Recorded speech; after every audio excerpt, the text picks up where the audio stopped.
Welcome back for another video. In this series we look at what the best managers in the world are doing. FPL managers that have rank histories that speak for themselves, and we use all that data combined to make better informed decisions for our teams. Between them they've got 620 top 10k finishes, 58 top 1k finishes, 5 top 100 finishes and 1 FPL World Champion finish. Big thank you to them all for giving us this valuable data. These videos come out every Thursday every week, so make sure you subscribe so you can benefit as well. For our first manager highlight of the season, it's Rohan who's the top ranked manager after a score of 91 points last game, which gave him a starting rank of 23k. He used the bench boost, he got 13 points off the bench, which isn't too bad, but he was let down by Tozin's absence for Chelsea. The average expert score was 57, overall it's 54. Though obviously there was a massive number of chips used by the overall player base in Gameweek 1, so slightly inflated average scores.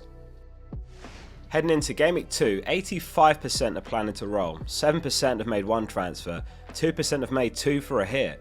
Interestingly, we've got 6% on an active free hit or wildcard as well this week, which is really different to any past season we've had at this stage, due to the double chips added of course. We're going to have a look at exactly what's happening with those chips in a minute, but first of all, who are the most popular transfers in and out?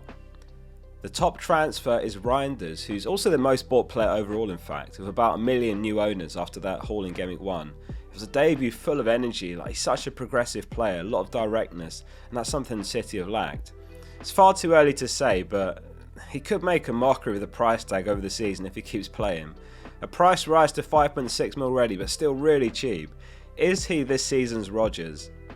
With some free hits active, we're seeing Saka and Gyökeres joining a few additional teams as well. And they've got the fixture to attack, home to Leeds next. Obviously Gyökeres' Arsenal career didn't get off to the best start he'd wanted without a shot on goal and that pre-60 minute substitution, so why are they buying him? Well, Havertz picked up a knee injury, so he could be out for a while, and all of a sudden, Gyökeres' minutes could actually look somewhat better without that competition. Trossard has just signed an extension, so he's going to be the backup striker now.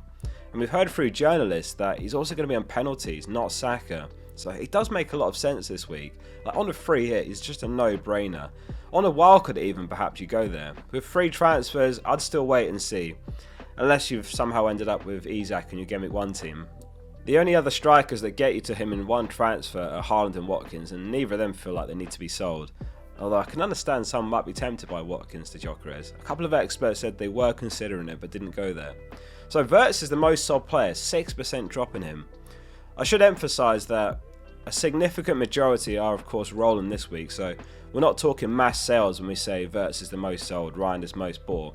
There were of course a few free hits active as well, which has seen some really ambitious plays like Salah out for 1 week, who's obviously got Newcastle, and that's in order to facilitate Saka, Haaland and Gyökeres, which does actually make a lot of sense on a Gameweek 2 free hit. Semenyo caught the eye of a lot of managers on Friday night after that brace against Liverpool, first game of the season, and now Bournemouth's fixtures are great overall for the foreseeable future. Like, they've got no fixtures worse than a grey rating anyway, and it's Wolves home next. He's a nice option for 7.1 mil. Some other transferred in players of note, Gabriel, Aït-Nouri and Evanilson. And on the most sold list, Jorginho, despite the assist by the way, largely for Reinders I guess, they're going Jorginho to Reinders, but Tielemans as well for the same reason, Minte and João Pedro also being sold. Let's break the chips down then. So 10% ended up bench boosting in Gameweek 1, and this Gameweek a further 9% have activated it. We've also got a wildcard and a triple captain active, plus we've got 5% free hitting. Vikash is the one solo expert triple captaining. He came 1.8k most recently as well. Very aggressive upside chasing manager. He took a -4 as well this week in fact.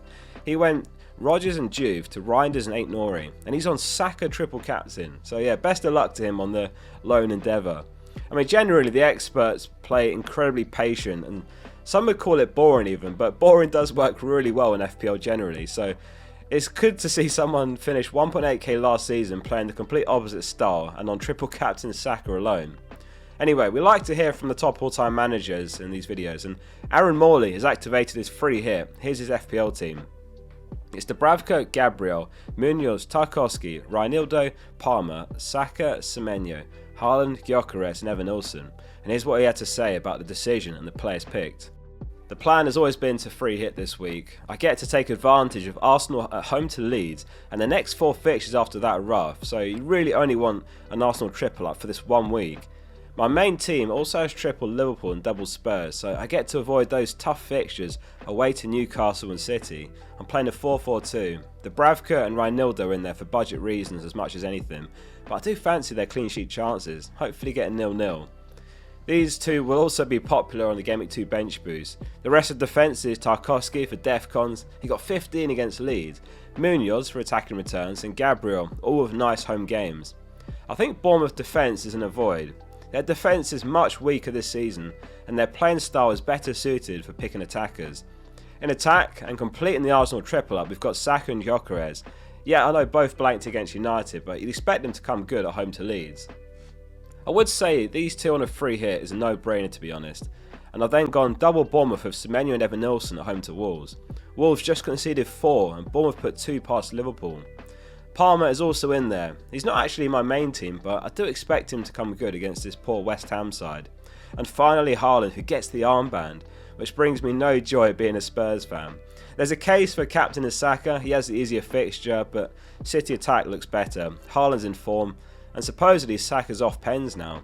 I also expect Haaland will be the bookies' favourite to score this week. And lastly, Adam Capstick, who's planned a Gameweek 2 bench boost in advance, and his team is Dubravka, Van Dijk, Dewsbury Hall and Porro on the bench. So Dubravka, Van Dijk, Dewsbury Hall, Porro on the bench, and his starting 11 is Sanchez, Richards, Murillo, Esteve, Salah, Palmer, Anderson, Sarr, Watkins, Evan-Nilsson and João Pedro. Here's what Adam said. After a steady but unspectacular Gameweek 1, my current inclination is to take the opportunity with a full squad of 15 starters to deploy the bench boost. This was a rough plan for Gameweek 2 going into the season, but I'd left it flexible enough to adapt as needed. Seeing all 15 players start in Gameweek 1 and 14 of them play the full 90 gives me the confidence I need to activate the chip. Being able to use the bench boost without the cost of transfers and before midweek football becomes a risk to rotation minutes and injuries is definitely attractive. I shouldn't be sweating on starts, and then going forward I can focus all my transfers and my wildcard in due course on purely maximising the playing 11.